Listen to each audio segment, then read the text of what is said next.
He's Jalen Rose. I'm David Jacoby. We are Jalen and Jacoby. What is it that we do? We give the people what they want.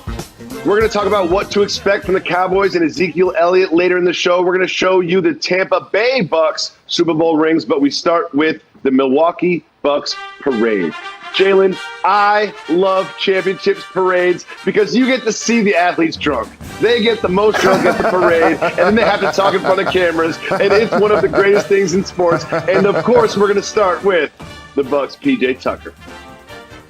Yo, it's crazy. That's what everybody, like, when I came here, they're like, yo, you got to, like, show, like, you got to be the dog. And I'm like, man, we got dogs. Like, they just saying, like, like, I got here, like, we already got dogs. I love how he finishes the speech. Be dogs, and we gonna be dogs. And our dogs is crazy. We got dogs, you hear me? None but the Milwaukee, dog in me. And he finishes it with a big swig from the champagne bottle. I think he had a few swigs from the champagne bottle over the course of the day. But, Jalen, what do you think about the parade and PJ's speech? As an athlete, Jacoby, that's the one moment in my career that I've always regretted. That I didn't get a chance to do that as a member of the Michigan Wolverines. I didn't get a chance to do that as the member of the Indiana Pacers. That right there is what it's all about. And you know I'm a man of the people. And imagine if you have footage of me. This is why certain people can't have nice things. The man above knows he should have never gave me a championship ring in the parade. He knows that. Because my footage would be P.J. Tucker times Tom Brady times 100. And so, in all honesty, though, I'm really happy for the Bucks. I'm really happy for their fan base, their first championship in 50 years. And P.J. Tucker, Bobby Portis, Drew Holiday, they were brought to the Bucks to bring that dog, to bring that toughness. That was one of the things the squad was missing alongside the great Giannis Antetokounmpo and the emerging now closer in Chris Middleton. Well, Giannis Antetokounmpo had 50 points in the closeout game, and he was dominant throughout the series. And Jalen, another Bucks legend, Oscar Robertson, the Big O, had this to say about Giannis Antetokounmpo. He said, quote, the only person I think that the size to give him a decent chance at guarding Giannis is AD from the Lakers. No one else. I don't see any player on defense that's going to be able to handle Giannis. Jalen, what do you think about these thoughts from the Big O? Breathing and money are the only things I love more than basketball. And I'll tell you something. Did you say the Big O said? Now, I just want to make sure. The Big O said, right? Is that what I heard? So if that's the case, that's true. That's true. That's true. But here's the beauty of being an all-time great player. The Big O knows this. Kareem Abdul-Jabbar knows this. Current day game. KD, Steph Curry, LeBron. You know what all great players know? Nobody can actually stop them.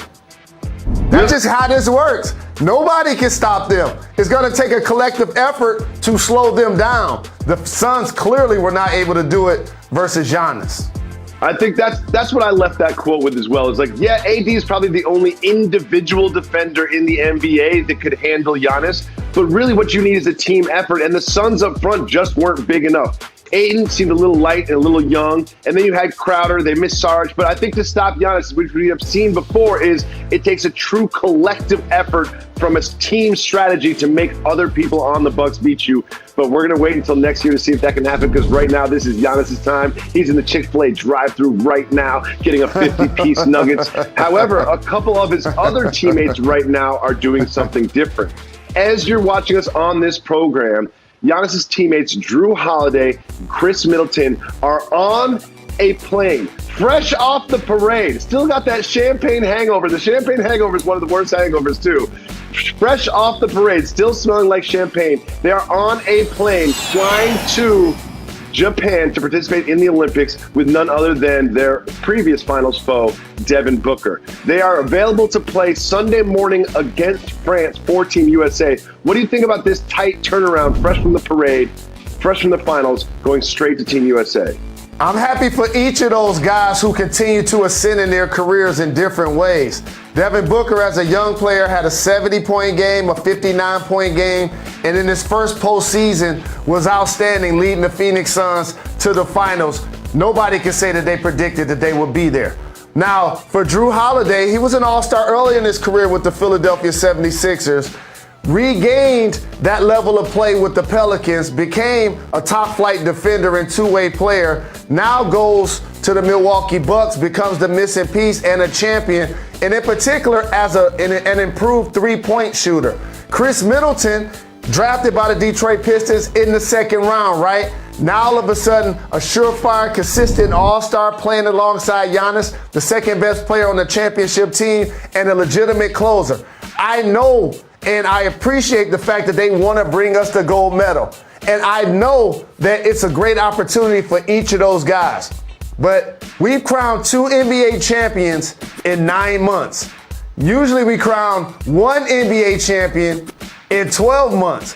The regular season calendar is about to get reset, which means training camp is gonna basically start happening late September, early October, and then we're gonna have a full 82-game season, not a condensed 72-game season. So what I hope we're not hearing, which I believe we may be hearing as the season starts to progress, is load management for all 3 of those guys, because they decided, and rightfully so, it's a great opportunity to go play for gold. And by the way, we actually need them.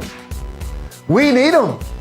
We need them. Y'all saw the early exhibitions. Y'all saw players be in and out of the lineup due to COVID protocol. We actually need them. So selfishly, I want the gold medal as an American. So yes, I would love to see them in uniform. But if I was overseeing the Bucks or the Suns, I would want those guys to actually be resting and getting ready for the next season. So you do not like the idea that they could be available, they could be playing on Sunday after a long flight, after a parade in Japan? No, because psychological, emotional, and physical fatigue is a real thing. You ever heard of something called jet lag? Didn't you just say that they were going to Tokyo? That ain't a short flight. And today's Friday. And didn't you say the game is Sunday? Morning. And so again, I'm happy that they're going to help us win gold.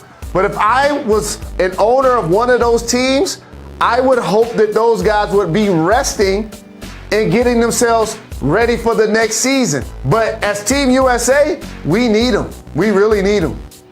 We do. Now, Jalen, we've been doing this a long time. We've had this show for 10 years. I've been in sports media for 20 years. And I have a feeling, I just have a sense, we're going to be talking about the Lakers a lot this summer. Something tells me we'll be talking about the Lakers a lot this summer. And the latest is there's been some discussions about Kyle Kuzma. He's been putting some packages. And there are some feelings out there that Kyle Kuzma feels like he can't really reach his potential in Los Angeles, that he sort of needs to go to a different team in order to be his full self as an NBA player. How do you feel about Kyle Kuzma's future and these sentiments? So as a young player, there's so much to be said for the experience, right? And the Lakers let some young talent go.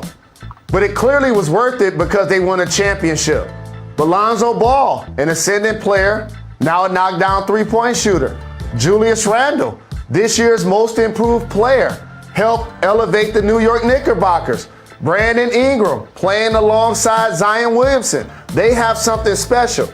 For everybody to see Kyle Kuzma play in a Laker uniform, it's valuable experience to play alongside LeBron James, to play along with Anthony Davis, to play for a storied franchise and to learn what the league all about.